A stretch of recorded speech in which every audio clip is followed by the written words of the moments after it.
एक दूल्हा विदाई के समय तब घबरा गया जब उसकी सास ने उससे कहा, बेटा अपना ख्याल रखना और हमें माफ कर देना। कितना कमा ले तो ये सब पूछते हैं, मगर कैसे कमाते हो साला कोई नहीं पूछता। जिस लड़के की शादी के लिए लड़की देखने उसका पूरा खानदान जाता है, अरे वही लड़की शादी के बाद अकेले ही उसके पूरे खानदान को देख लेती है। अरे मायके से लौटी हुई स्त्री का 2-4 दिन तक दिमाग ठीक नहीं रहता है। ऐसे में उनसे मुंह न लगाएं, नहीं तो घर में महाभारत हो सकती है।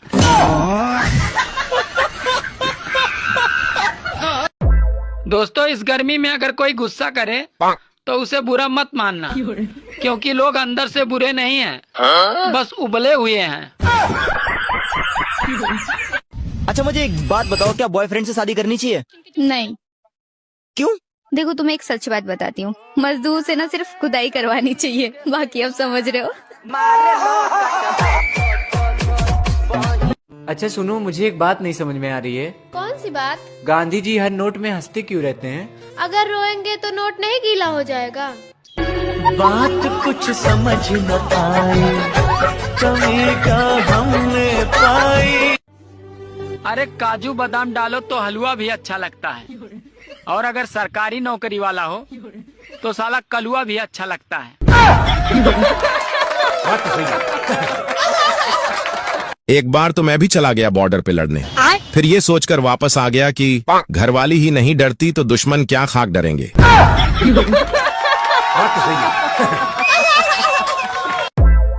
हेलो दामाद जी, प्रणाम ससुर जी, बोलिए क्या बात है? खुश रहो बेटा।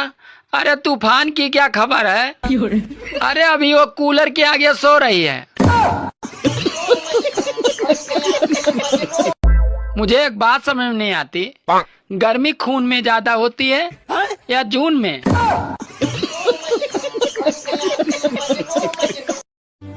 दोस्तों, समय रहते हुए अपने घरों में केले का एक पौधा लगा लो, क्योंकि कहीं मोदी जी ये ना कह दे कि भाइयों और बहनों कपड़े मत खरीदो, तो पत्ते बांधने के काम आएगा। अक्षय सर, पत्नी जरूरी नहीं है कि अपना गुस्सा लड़ झगड़ कर ही निकाले, वो कच्ची पक्की रोटी और सब्जी में बिना नमक डाले भी निकाल सकती है।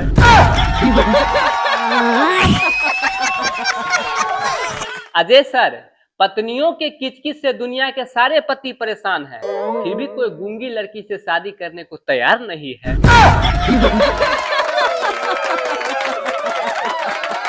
शिल्पा मैम, जिंदा आदमी कभी गया नहीं, मरा हुआ आदमी कभी बोला नहीं, फिर ये आखिर स्वर्ग और नर्क वाला बात फैला कौन रहा है? ये बात तो है, ये बात तो है। गोविंदा सर, पति अपने पत्नी को दूसरे कमरे में मैसेज की कि अगर मुन्ना सो गया हो तो मुझे बुला लीजिएगा, तो उधर से मैसेज आया, पापा मम्मी सो गए हैं और मैं गेम खेल रहा हूँ, आप भी आके सो जाओ ना।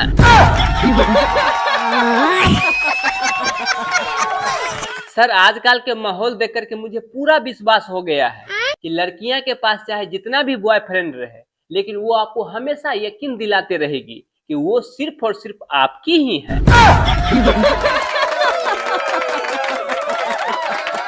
दोस्तों, जितना भी लोग social media, YouTube, Facebook, Instagram पे अकाउंट बनाए हुए हैं, वो बर्बाद नहीं होगा।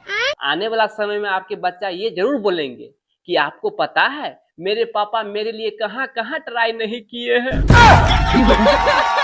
समझ रहे हो ना? सर, मेरा दोस्त के बीवी भर दिन चप्पर चप्पर करते रहती थी। एक दिन मैं उसके घर गया तो वो शांत बैठी थी, मुझे देख करके बड़ा अजीब लगा। फिर मैंने अपना दोस्त से पूछा, दोस्त ये करिश्मा कैसे हुआ? तो पता है वो क्या बोला? क्या? भाई मैंने दिमाग से काम लिया है, मैं अपने बीवी को गुटखा खाना सिखा दिया हूँ।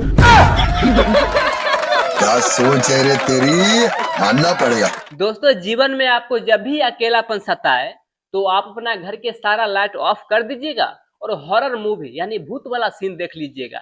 आपको हमेशा लगेगा कि मेरे पीछे कोई खड़ा है। बात तो सही है। दोस्तों, देश के युवा अब जाग चुके हैं, सुबह उठेंगे, ब्रश करेंगे और सोशल मीडिया चलाएंगे।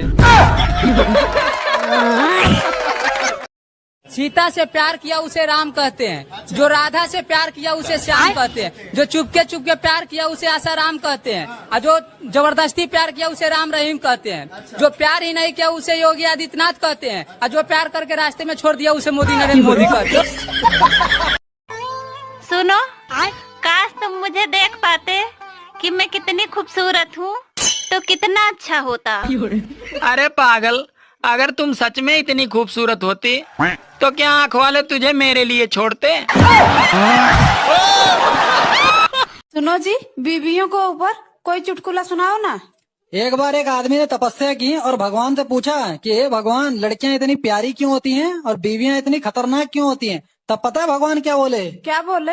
भगवान बोले, भैया लड़कियां मैंने बनाई लेकिन उनको बीवी तुमने बनाया, सालो तुम्हारी समस्या है, तुम ही झेलो। मैं जा रहा हूं। अरे जा, मुझे किसी की जरूरत नहीं है। अरे जब मैंने अपने दिल में रहने वालों के जाने का अफसोस नहीं किया तो घर से जाने वालों की परवाह क्या करूंगा।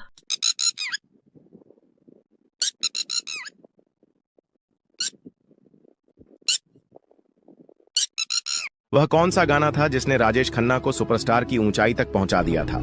फिल्म थी हाथी मेरे साथी, और उसका एक गाना ऐसा चला कि आज भी लोग दिल से गाते हैं। लेकिन क्या आप जानते हैं, इस गाने के लिए पहले चुना गया था किशोर कुमार जी को। किशोर दा ने 2 दिन तक उस धुन को समझने की कोशिश की, लेकिन बात नहीं बनी और आखिरकार उन्होंने स्क्रिप्ट किनारे रख दी और साफ कह दिया कि यह गाना सिर्फ रफी साहब ही गा सकते हैं। मुश्किल यह थी कि रफी साहब उस वक्त लंदन में थे और म्यूजिक लॉन्च बस 2 दिन दूर था। लक्ष्मीकांत प्यारेलाल की चिंता उनके चेहरे पर साफ दिख रही थी। तब किशोरदा मुस्कुराए और बोले, इसकी फिक्र मत करो, मैं देख लूंगा। उन्होंने रफी साहब को कॉल किया और कहा, यह गाना बस आप ही गा सकते हैं। रफी साहब ने एक पल भी नहीं लगाया। सोचने में अगली फ्लाइट से मुंबई आए 2 घंटे में गाना रिकॉर्ड किया और उसी दिन वापस लंदन लौट भी गए। ये सिर्फ एक गाने की नहीं बल्कि दोस्ती और एक दूसरे की काबिलियत को सलाम करने की कहानी। पागलों के अस्पताल में एक ही रूम में सारे पागल एक साथ डांस कर रहे थे, तो उसमें से एक पागल चुपचाप एक जगह बैठकर देख रहा था। तो ये देखकर डॉक्टर समझे ये ठीक हो गया है। तो डॉक्टर ने पागल से पूछा, अरे सब डांस कर रहे हैं, तुम क्यों नहीं कर रहे हो? तो इतने में पागल बोला, अरे पागल, मैं दूल्हा हूँ।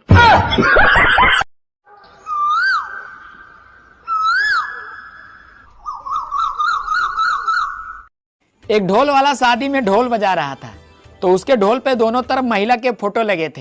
ये देखकर एक दादाजी बोले, अरे बेटा तुम तो सुंदरता के पुजारी लगते हो। ये सुनकर ढोल वाला बोला, सुंदरता की कोई बात नहीं है दादाजी, दरअसल बात ये है कि एक तरफ मेरी सास की फोटो है और दूसरी तरफ मेरी बीबी की। घर पे मौका मिलता नहीं, इसीलिए यहाँ दना दन बजा देता हूँ।